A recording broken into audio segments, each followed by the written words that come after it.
Dans notre chronique Où va le web aujourd'hui, Eva Bensadi va nous expliquer, nous raconter pourquoi l'organisation policière Interpol a lancé son propre métavers.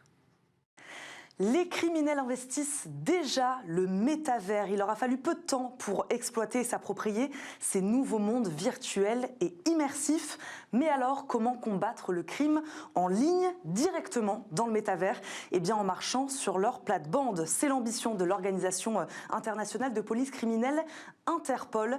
Et pour cela, elle lance donc son propre monde virtuel destiné aux forces de l'ordre du monde entier. Un métavers simplement et sobrement intitulé Interpol.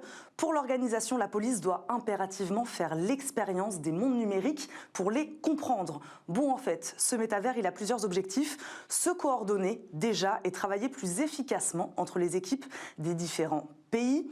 Lors du lancement, les membres ont pu rentrer dans une reproduction virtuelle à l'identique des bureaux du siège d'Interpol à Lyon et interagir avec d'autres agents via leur avatar sans aucune restriction géographique. On peut discuter avec des membres à l'autre bout du monde. C'est ce qui est intéressant avec le métavers. Mission numéro 2 du métavers d'Interpol, faciliter la formation des étudiants. Car dans le métavers, on peut se confronter à des situations réelles. Au moment du lancement, là aussi, les formateurs ont proposé aux étudiants de vérifier des documents de voyage et de contrôler des passagers.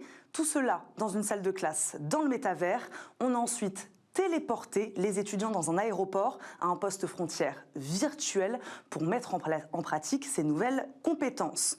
Enfin, et c'est sa mission principale, Interpol veut répondre à l'explosion de la criminalité en ligne, car le métavers est, je le disais, déjà un endroit de choix pour les individus malveillants, des risques qui ne font que s'accentuer au fur et à mesure que le nombre d'utilisateurs du métavers augmente et que la technologie se développe.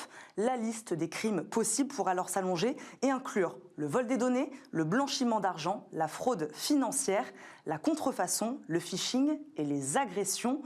Une bonne raison donc de préparer ses agents à ces nouveaux défis. C'était Smart Tech. Merci à tous de nous avoir suivis et merci à Grace Merab qui est venue nous parler du Winday. Grace Merab, la cofondatrice d'Outmind, moteur de recherche pour les entreprises. Merci Delphine. Beaucoup. Les aventures de Smart Tech continuent, mais demain matin. Bonne journée en attendant.